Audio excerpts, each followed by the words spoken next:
दोस्तों, आप सभी का स्वागत है हमारे YouTube चैनल युवा विद्यार्थी संघ नंबर 1 चैनल पर। हम लोग पढ़ने वाले हैं आज के इस वीडियो में कक्षा 6 अक्षरा हिंदी यूपी बोर्ड का पाठ 1। इस पाठ का नाम है चीर महान। इसका हम प्रश्न उत्तर करने वाले हैं। तो आइए देखते हैं कुछ करने को। इससे प्रश्न पहला है, ईश्वर भक्ति से संबंधित अन्य कविताओं का संकलन कीजिए। तो इसका उत्तर में हमने लिखा है, आप ईश्वर भक्ति से संबंधित कोई प्रार्थना या कविता लिख सकते हैं। तो इसे आप खुद से करिएगा। आगे देखेंगे, नीचे एक प्रार्थना लिखा है, आप इसे याद कर लें। तो हमने प्रार्थना भी लिखा है, तो आइए पढ़ते हैं, आप इसे याद कर लीजिएगा। हर देश में तू, हर वेश में तू, तेरे नाम अनेक, तू एक ही है। तेरे रंग भूमि यह विश्व धरा, हर खेल में मेल में तू ही तो है। आगे देखेंगे, सागर से उठा बादल बनकर, बादल से गिरा जल हो करके, फिर नहर बनी नदियाँ गहरी, तेरे भिन्न प्रकार तू एक ही है। हर देश में तू, हर वेश में तू, तू एक ही है। तेरे नाम अनेक, तू एक ही है। आगे देखेंगे, चींटी सा अणु परमाणु बना, हर जीव जगत का रूप लिया, कहीं पर्वत वृक्ष विशाल बना, सौंदर्य तेरा तू एक ही है। हर देश में तू, हर वेश में तू, तेरे नाम अनेक, तू एक ही है। आगे देखेंगे, यह दिव्य दिखाया है जिसने, वह है गुरुदेव की पूर्ण दया। टुकड़ा कहीं और न कोई दिखा, बस मैं तू और तू सब एक ही है। हर देश में तू, हर वेश में तू, तेरे नाम अनेक, तू एक ही है। तो ये था प्रार्थना। तो आप लोग इस प्रार्थना को याद कर लीजिएगा। आगे हम लोग देखते हैं प्रश्न को, विचार और कल्पना। तो विचार और कल्पना से प्रश्न पहला है, संसार में मानव कल्याण के लिए कौन कौन से उपाय किए जा सकते हैं। अपना विचार व्यक्त कीजिए। अगर आपको ईश्वर से संसार के कल्याण का वरदान मिल जाए तो आप क्या क्या करेंगे। तो आइए, हमने उत्तर में इसका लिखा है, ऐसे अनेक उपाय हैं जो संसार में मानव कल्याण के लिए किए जा सकते हैं। सबसे पहले हमें कुछ ऐसा करना चाहिए जिससे इस संसार में कोई भूखा ना रहे, सबको भरपेट भोजन, पहनने को कपड़े और रहने को घर मिले। इसके बाद दूसरा प्रयास यह होना चाहिए कि संसार में सर्वत्र शांति और भाईचारे का माहौल हो, जिसके लिए सभी को मिलजुल कर प्रयास करना चाहिए, यानी मिलजुल कर रहने का प्रयास करना चाहिए।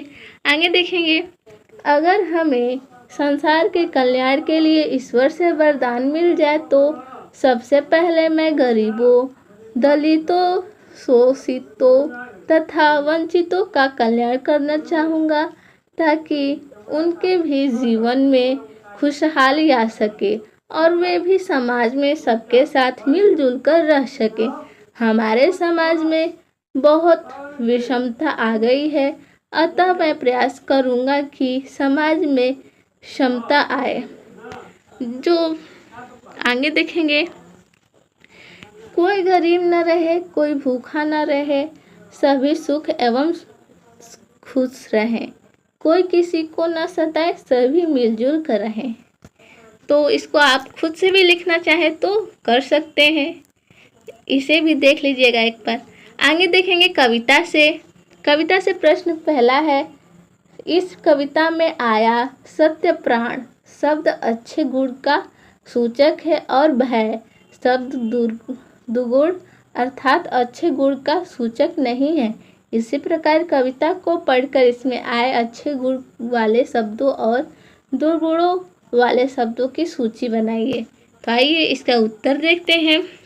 अच्छे गुण वाले शब्द, सत्य प्राण, महान, सौंदर्यपूर्ण, प्रेमी, हित, शक्ति, प्रकाश, अमर, दान, परित्राण, नवजीवन, ये सब जो वर्ड हैं यानी शब्द हैं वो अच्छे गुण वाले शब्द हैं। अब दुर्गुण वाले शब्द देखेंगे, भय, संशय, अंधभक्ति या भक्ति, तो ये जो है दुर्गुण वाले शब्द हैं भय, संशय, अंधभक्ति। अगला देखेंगे प्रश्न नंबर 2। प्रश्न नंबर 2 में है कविता यानी कवि विश्व में नवजीवन को विहान क्यों लाना चाहता है। तो इसका उत्तर हो जाएगा मानवता की संपूर्ण सुरक्षा, सुख, समृद्धि और विकास के लिए कवि विश्व में नवजीवन का विहान लाना चाहता है। अगला प्रश्न देखेंगे प्रश्न नंबर 3। प्रश्न नंबर 3 में है इस कविता का शीर्षक चिर महान है। आपको इस कविता का कोई और शीर्षक देना हो तो क्या शीर्षक देना चाहेंगे? उपयुक्त शीर्षक लिखिए। तो इसका उत्तर में हमने लिखा है इस कविता का अन्य शीर्षक हो सकता है नवजीवन का विहान। अगला प्रश्न है 4 नंबर। 4 नंबर का क नंबर है निम्नलिखित पंक्तियों का भाव स्पष्ट कीजिए। तो आइए देखते हैं। पहला है जगजीवन में जो चिर महान सौंदर्यपूर्ण वो और सत्य प्राण। तो इसका हमें भाव बताना है। तो आइए इसका उत्तर देखते हैं। तो इसका भाव हो जाएगा जो संसार रूपी जीवन में दीर्घ काल तक रहने वाला श्रेष्ठ सौंदर्य से परिपूर्ण और हृदय में सत्य धारणा करने वाला हो। तो इसका यही भाव होगा। अगला देखेंगे दूसरा है जिससे जीवन में मिले शक्ति, छूटे भय, संशय, अंधभक्ति। इसका भाव हो जाएगा हे प्रभु मुझे ऐसी शक्ति दो जिससे मेरे अंदर भय का मतलब होता है भय ही, और संशय का मतलब होता है शक, संदेह और बिना सोच विचार के किसी के प्रति निष्ठा रखने की भावना का उदय हो। तो इसका भाव यही है। अगला देखेंगे ख नंबर। नीचे क वर्ग में दी गई पंक्तियों से संबंधित कुछ पंक्तियाँ ख वर्ग में दी गई हैं किंतु वे क्रम में नहीं हैं, तो उन्हें क वर्ग की संबंधित पंक्तियाँ सही मिलाइए। तो हमें इसका मिलाना है यानी इसको सही जगह पर करना है। तो आइए इसका उत्तर देखते हैं। पहला है मैं उसका प्रेमी बनूं नाथ। तो इसका सही हो जाएगा जो हो मानव के हित समान। मैं उसका प्रेमी बनूं नाथ जो हो मानव के हित समान। और दूसरा है मैं वह प्रकाश बन सकूं नाथ मिल जाए जिसमें अखिल व्यक्ति। अगला है 3 नंबर। ला सकूं विश्व में एक बार फिर से नवजीवन का विहान। तो हमने इसका सही मिलान करके इसके नीचे लिखा है, तो आप भी कर लीजिएगा। अगला देखेंगे भाषा की बात।